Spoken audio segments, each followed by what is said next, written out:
अस्सलाम वालेकुम व्यूअर्स, मैं हूं एडवोकेट अली हैदर और आप देख रहे हैं मेरे यूट्यूब चैनल लॉ टाइगर्स। आज का हमारा टॉपिक है trial by the session court and high court. ठीक है, अब ये दोनों चीज़ें आ गई। सेशन कोर्ट और हाई कोर्ट का ट्रायल का जो प्रोसीजर है वो सेम है, ये एक ही टॉपिक है। ट्रायल बाय हाई कोर्ट या ट्रायल बाय सेशन कोर्ट दोनों के लिए सेम प्रोसीडिंग्स हैं और ये एक ही लेक्चर है, ये एक ही टॉपिक है, इस पर हम लेक्चर दे रहे हैं। और इससे पहले मैं एक लेक्चर रिकॉर्ड कर चुका हूँ, trial before the magistrate. Magistrate trial किस तरह चलाता है, मैजिस्ट्रेट के ट्रायल की प्रोसीडिंग्स क्या होती हैं, वो हम लेक्चर देख चुके हैं। उस वीडियो का लिंक आपको डिस्क्रिप्शन में मिल जाएगा, आप वहाँ से देख सकते हैं। अब जो ट्रायल बाय मैजिस्ट्रेट है या trial by session court and high court है, इनमें ज़रा सा डिफरेंस है। ठीक, हल्का सा डिफरेंस है, बाकी सेम है। और वो जो डिफरेंस है वो ऑलमोस्ट पावर्स का डिफरेंस है और कुछ ख़ास नहीं। देखते हैं, ये भी हम देखेंगे साथ साथ कि क्या डिफरेंस था ट्रायल बाय मजिस्ट्रेट में और trial by session court and high court में। तो चलते हैं टॉपिक की तरफ। तो ये जो प्रोविजंस है ना, ये सेक्शन 265 में बाद में अमेंडमेंट्स की गई, सेक्शन 255 में ए से लेकर एन तक। ठीक है, इसमें जी trial by session court and high court discuss किया गया 265 ए टू एन तक, जबकि 260 टू 265 तक सीआरपीसी की जो सेक्शन है उसमें समरी ट्रायल के बारे में डिस्कशन की गई है। बाद में अमेंडमेंट्स के ज़रिए ये सब ऐड हुआ, ए से लेकर एन तक 265 सेक्शन सीआरपीसी का trial by session court and high court के बारे में बताता है। 265 ए क्या कहता है, trial must be conducted by public prosecutor. ठीक है, ये कह रहा है जी जो ट्रायल होगा before the session court, before the high court, वो लाजमी है कि उसे कंडक्ट कौन करेगा, पब्लिक प्रोसिक्यूटर। ठीक है, अब जो ट्रायल बिफोर मैजिस्ट्रेट था उसमें कोई पुलिस ऑफिसर भी कर सकता था, कोई प्राइवेट प्रोसिक्यूटर भी कर सकता था, लेकिन इसमें क्या हुआ, trial must be conducted by public prosecutor. ठीक है, वो किस सूरत में, जब एफआईआर लॉज होगी या फिर चलान केस होगा तब पब्लिक प्रोसिक्यूटर करेगा। ये जाहिर सी बात है, अगर कोई कंप्लेनेंट ने कोई केस फाइल किया है तो फिर कोई प्राइवेट प्रोसिक्यूटर ही प्रोसिक्यूट करेगा, लेकिन एफआईआर की सूरत में या फिर जो चलान केस होगा उस सूरत में पब्लिक प्रोसिक्यूटर लाजमी है, वो कंडक्ट करेगा ट्रायल को। ठीक है, अब 265 बी क्या कह रहा है, वो सिंपल सी एक बताइए, following procedure followed by session court during the trial. Session court या हाई कोर्ट सेम है, सेशन कोर्ट या हाई कोर्ट में जो प्रोसीजर है वो फॉलोइंग होगा, आगे जो डिस्कस किया गया है। अब इस फॉलोइंग में क्या आता है, तकरीबन ए से लेकर आई तक। ठीक है, ये यहाँ तक का प्रोसीजर फॉलो किया जाएगा, बाकी भी जो है ना JKL, ठीक है, वो हैं तो इसी मुताबिक। ठीक है, वो हैं तो इसी ट्रायल के बारे में ही, लेकिन वो ट्रायल के अंदर कंसीडर नहीं होता, वो बाद में डिस्कस करेंगे, आपको समझ आ जाएगी। 265 सी और CRPC क्या कहते हैं, सप्लाई ऑफ डॉक्यूमेंट्स, यहाँ से अब ट्रायल शुरू होगा। ठीक है, आपने देखा कि मैजिस्ट्रेट के ट्रायल में क्या हुआ था, सप्लाई ऑफ डॉक्यूमेंट्स हुई थी। सप्लाई ऑफ डॉक्यूमेंट्स वहाँ भी मैंने आपको बताया था कि अक्यूज को डॉक्यूमेंट सप्लाई किए जाएंगे। अच्छा, थोड़ा सा डिफरेंस है इसमें, अक्यूज को डॉक्यूमेंट सप्लाई किए जाएंगे। अगर FIR लॉज हुई है तो पुलिस की ज़िम्मेदारी है कि वो उसको अक्यूज को सारे डॉक्यूमेंट सप्लाई करे। अगर कोई कंप्लेंट है तो फिर उस सूरत में कंप्लेनेंट की ज़िम्मेदारी है या फिर कंप्लेनेंट का जो वकील होगा, एक ही बात है। ठीक, फिर कंप्लेनेंट की ड्यूटी है, कंप्लेनेंट ड्यूटी बाउंड है 7 डेज़ बिफोर, ये भी चीज़ लाजमी है, 7 days before the trial, trial के स्टार्ट होने से पहले 7 दिन पहले कम अज़ कम। ठीक है, उसको सारे डॉक्यूमेंट्स प्रोवाइड किए जाएंगे अक्यूज को, ताकि वो तैयार होके आ जाए अपना डिफेंस करने के लिए। ये पहले मैजिस्ट्रेट में भी यही था और ट्रायल बिफोर मैजिस्ट्रेट में भी यही कुछ था कि उसे सब सप्लाई ऑफ डॉक्यूमेंट्स की जाए अक्यूज़ को। अगर कोई FIR लॉज हुई है तो पुलिस ड्यूटी बाउंड है उसको सब डॉक्यूमेंट सप्लाई करने के लिए। अगर कोई कंप्लेन है तो फिर कंप्लेनेंट जो है ड्यूटी बाउंड है वो 7 डेज़ बिफोर ट्रायल उसको एक्यूज्ड को सप्लाई ऑफ डॉक्यूमेंट्स करेगा। थोड़ी सी चेंजिंग ये है अब इसमें, मैं आपको बताता चलूँ कि इसमें जो है ना 265C में बता दिया गया है कि क्या डॉक्यूमेंट्स होंगे। वहाँ कोई जिक्र नहीं हुआ, जो हमने ट्रायल बिफोर मजिस्ट्रेट देखा था वहाँ ऐसा जिक्र, यहाँ ये तो कहा गया कि सप्लाई ऑफ डॉक्यूमेंट्स होगी, उसमें तो सब कुछ जाता है, लेकिन स्पेशली जिक्र नहीं किया गया। यहाँ अब जिक्र किया गया कि कौन कौन से डॉक्यूमेंट सप्लाई किए जाएंगे। FIR की कॉपी, ठीक है, और जी पुलिस ने जो इन्वेस्टिगेशन की है, ठीक है, पुलिस रिपोर्ट दी जाएगी, पुलिस ने क्या बताया उस बारे में, और क्या होगा, और जो इन्वेस्टिगेशन ऑफिसर ने सबसे पहले जाए वकूआ पर जाकर जो सारे हालात वाक़यात देखे, वो जो उस बारे में लिखेगा वो बताएगा, ठीक है, वो रिपोर्ट उसे दी जाएगी, ठीक है। ये 4 जो हैं उन्होंने मेंशन की हैं चीज़ें, वो लाजमी तौर पर एक्यूज़्ड को प्रोवाइड की जाएंगी। अब ये यहाँ तक हो गया कि सप्लाई ऑफ डॉक्यूमेंट्स करना है 7 days before the trial. 265D of CRPC क्या कहता है, when charge is to be framed. यहाँ फिर जो है चेंजिंग आ गई। वहाँ हमने पढ़ा था कि चार्ज फ्रेम किया जाएगा कब, जब सप्लाई ऑफ डॉक्यूमेंट्स हो जाएगा उसके बाद चार्ज फ्रेम किया जाएगा, वहाँ से ट्रायल स्टार्ट होगा। लेकिन यहाँ थोड़ी सी चेंजिंग ये आ गई, when charge is to be framed. Charge कब फ्रेम किया जाएगा, इसका मतलब ये है कि लाजमी नहीं है सेशन कोर्ट या हाई कोर्ट चार्ज फ्रेम करे। वो कोई ड्यूटी बाउंड नहीं है कि लाजमी नहीं है कि सेशन कोर्ट या हाई कोर्ट चार्ज फ्रेम करे। हाँ, अगर वो चाहे, अगर सेशन कोर्ट या हाई कोर्ट को अगर ये लगता है, ठीक है, सेशन जज को कि कोई ग्राउंड है, ठीक है, कोई वैलिड ग्राउंड बनता है चार्ज फ्रेम करने का, तो फिर वो चार्जशीट फ्रेम कर देंगे। अगर कोई वैलिड ग्राउंड नहीं बनता तो फिर वो दरख्वास्त खारिज कर दी जाएगी, ठीक है।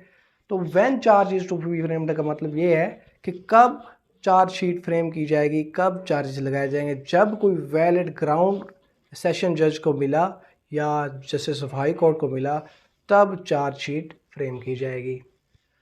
अच्छा, 265E of CRPC, plead guilty, ठीक है। अगर वो प्ली कर लेता है, अगर वो जुर्म को मान लेता है, जब अमूमन यही होता है, जब चार्जशीट फ्रेम कर ली जाती है उसको पढ़कर सुनाया जाता है, आप पर जी ये एक्यूजेशंस हैं, आप पर ये एलिगेशंस हैं, आप पर इल्ज़ामात हैं कि आप कबूल करते हैं। इफ़ प्लीड, अगर वो प्लीड गिल्टी कर लेता है तो फिर कन्विक्शन है, ठीक है। अब इसमें फिर थोड़ी सी चेंजिंग आ गई। वहाँ जो था, जब प्लीड गिल्टी किया ट्रायल बिफोर मजिस्ट्रेट में, तो मजिस्ट्रेट के पास ये पावर मौजूद नहीं थी कि वो उसे कन्विक्ट कर देता, ठीक।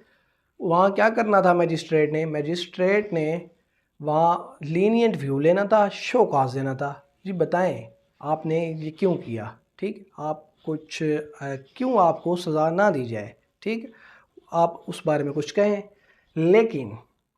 लेकिन यहाँ सेशन कोर्ट के पास या जस्टिस ऑफ हाई कोर्ट के पास पावर है कि जब उसने प्लीड गिल्टी कर लिया, ठीक है, तो लाजमी नहीं, अगर वो चाहे उसके पास पावर है, वो कन्विक्ट कर सकता है। मैजिस्ट्रेट के पास ये पावर मौजूद नहीं थी। मैजिस्ट्रेट के पास क्या था कि उसने शो काज देना था, ठीक है। अब यहाँ वो कन्विक्ट भी कर सकता है, वो चाहे फर्दर ट्रायल भी चला सकता है। 265F सेक्शन ऑफ CRPC क्या कहता है, एविडेंस फॉर द प्रोसिक्यूशन, ठीक है। अब अगर वो प्लीड गिल्टी कर लेता है तो फिर क्या कहा जाएगा, प्रोसिक्यूशन को कहा जाएगा कि आप जो है एविडेंस लाएं। अगर वो नॉट प्लीड गिल्टी करता है तो प्रोसिक्यूशन को कहा जाएगा आप एविडेंस लाएं। अगर प्लीड गिल्टी करता है तो फिर समिंग अप पे आएगा। 265F जो है वो कहता है अगर वो नॉट प्लीड गिल्टी करता है, ठीक है, उस सूरत में क्या कहा, प्रोसिक्यूशन को कहा जाएगा आप एविडेंस ले आए, ठीक है, आप प्रूव करें कि इन्होंने ये जुर्म किया है, ठीक है।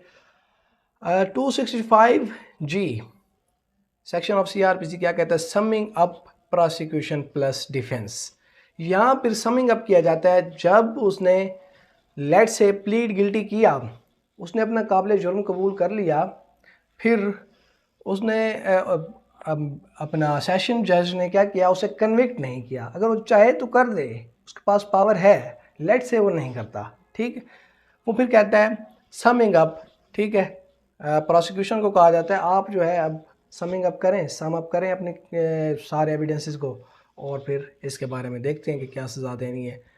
अच्छा, लेट से उसको छोड़ देते हैं, एविडेंस फॉर द प्रोसिक्यूशन आ जाता है, उसने नॉट प्लीड गिल्टी किया। लेट से अगर नॉट प्लीड गिल्टी किया, फिर जो है वो एविडेंस फॉर द प्रोसिक्यूशन पे आ गए हम। एविडेंस फॉर द प्रोसिक्यूशन जब हुए, अब वहाँ लेट से जो है मुजरिम है, जो मुलजिम है, ठीक है, वो वहाँ झूठा नज़र आ रहा है, तो फिर क्या कहा जाता है प्रोसिक्यूशन को, आप समिंग अप करें, ठीक है।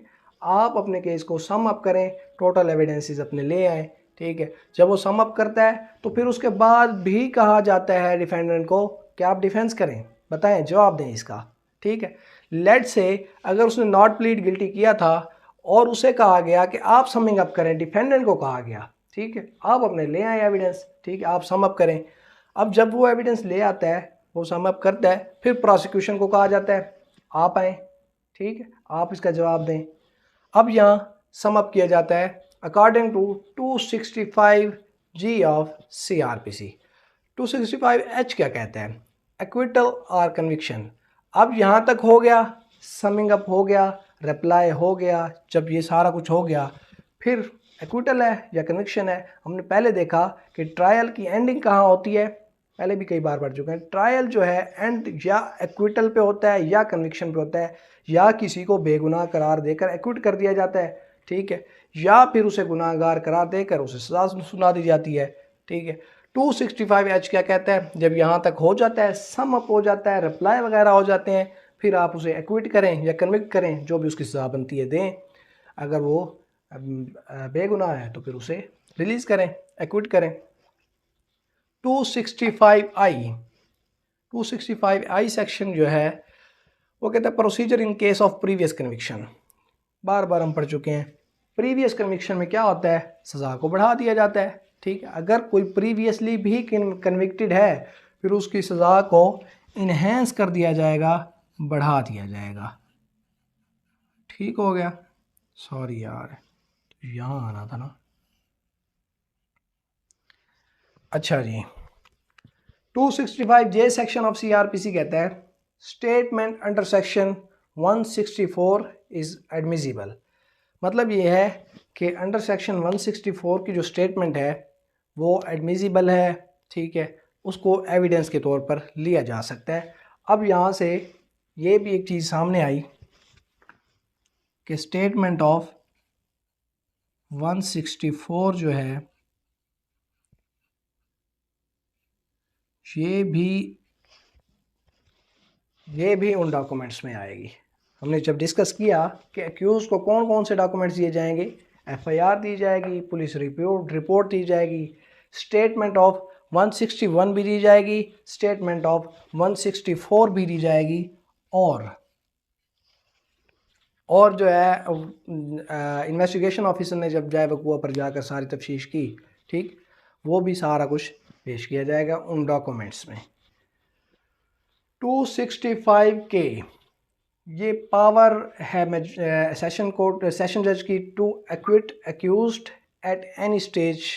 वहाँ हमने ट्रायल बिफोर मजिस्ट्रेट में भी यही पढ़ा था कि मजिस्ट्रेट के पास पावर थी कि वो कहीं भी एनी स्टेज पर एक्विट कर सकता था अक्यूज्ड को, before the recording of evidence, after the recording of evidence, ठीक है।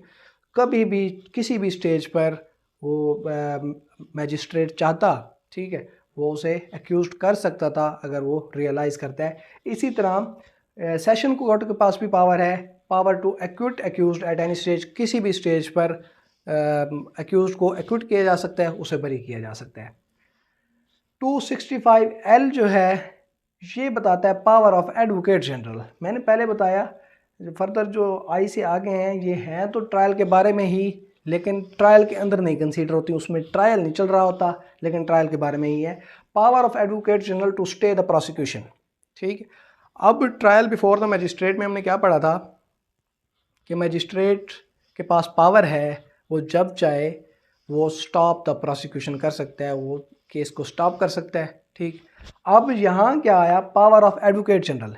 एडवोकेट जनरल के पास ये पावर है ऑन द गवर्नमेंट बिहाफ, वो कभी भी चाहे प्रोसिक्यूशन को स्टे कर सकता है, स्टे ले सकता है, उसे स्टॉप कर सकता है। ठीक है, स्टॉप तो वैसे जस्टिस ही करेंगे या जजेस करेंगे, लेकिन ये पावर एडवोकेट जनरल के पास है, वो किसी भी स्टेज पर स्टे ले सकता है। ठीक है, तो ये था आज का हमारा topic, trial before the session court and high court. ये सेम प्रोसीजर हाई कोर्ट में भी ऐसे होगा, सेम प्रोसीजर सेशन कोर्ट में भी ऐसे होगा, और प्रोसीजर जो है मैजिस्ट्रेट के ट्रायल के बारे में जो हम देख चुके हैं वो ऑलमोस्ट सेम है, बस थोड़ा सा पावर्स का फ़र्क है, वो मैं इस वीडियो में बयान कर चुका हूँ।